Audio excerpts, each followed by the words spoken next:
PR পদ্ধতি নিয়ে জামাতের অবস্থান অনড়, এনসিপিও পিআর পদ্ধতি চাই, তার সঙ্গে আলোচনা উঠছে যে সংসদ নির্বাচন এবং গণভোট একই দিনে করা যায় কিনা, এবং সেটা নিয়ে আলোচনাটি কোনো রাজনৈতিক দল করছে না, সেই ঐক্যমত কমিশনই করছে, যাদের সঙ্গে আমাদের সব রাজনৈতিক পক্ষ একসঙ্গে গিয়ে বসছেন।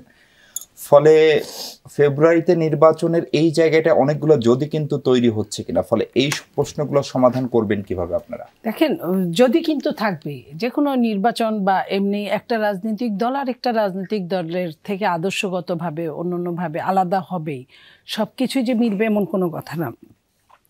সেইখানে বিএনপি একটা বড় দল এবং বিএনপির সাথে অনেকেই আছে। আমি মনে করি গণতন্ত্র যে কথাটা বলে, গণতন্ত্র সংখ্যাগরিষ্ঠতার কথা বলে।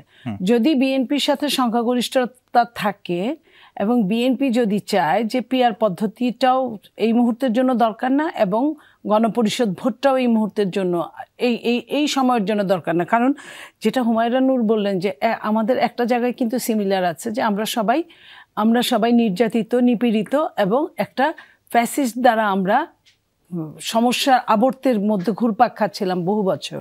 তো সেইখানে ওই জায়গাটাই কিন্তু আমাদের সঙ্গে একটা সিমিলার ছিলই।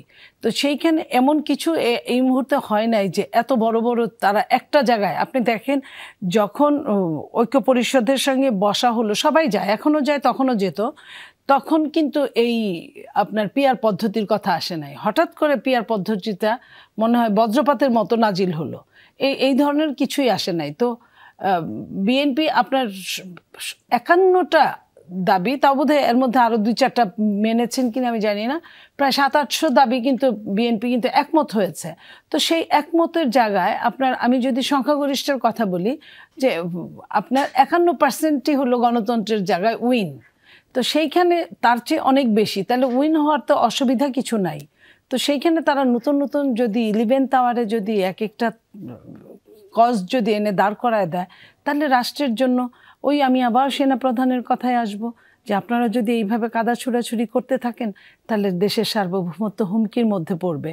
এবং দেশের সার্বভৌমত্ব যে হুমকির মধ্যে, সেটা কিন্তু এই যে আজকে আমাদের নির্বাহী প্রধান যেখানে গেলেন, এই যে এতগুলো রোহিঙ্গা চলে আসছে, ওইখানে আপনার বন্দর নিয়ে সমস্যা, ওইখানে আপনার মানবিক করিডোর নিয়ে সমস্যা, ওইখানে আপনার সেন্ট মার্টিন নিয়ে সমস্যা, এবং এই সেন্ট মার্টিন নিয়ে ফ্যাসিস্ট সরকার কি বলে গেছে এটাও আমরা জানি। এবং তারপরে যে ধরনের কথা হচ্ছে, এবং দেশে যদি, আমি আজকে সবার উদ্দেশ্যে এই কথাটা বলবো, আপনার টিভির যারা দেখছে, দেশে একটা জিওপলিটিক্সে আপনার দুর্বল সরকার তারা তখনই চায় যখন তাদের বড় বড় কাজ করার মতো টার্গেট থাকে। তো একটা দুর্বল সরকার হলে বাংলাদেশে যতটা লস হবে, যারা এই দেশ নিয়ে খেলাধুলা করছে তাদের ততটাই লাভ হবে। এই জায়গাটা এখানে কিন্তু আমি বলবো, তারা এনসিপি ছোট দল হলেও, নতুন দল হলেও তারা গুরুত্বপূর্ণ, এবং জামাত বহু বছর যাবত আছে। যদি বাংলাদেশকে মিনিমাম ভালোবেসে থাকে তারা, তাহলে বাংলাদেশের এই জায়গাটায় যে আমার কি হলে ভালো হয়, কি হলে ভালো হয় না, এটা কিন্তু আমরা সবাই বুঝি। এই সবাই বুঝার জন্য আমি তাদেরকেও রিকোয়েস্ট করব যে এই জিনিসটা যেন তারা উপলব্ধি করে।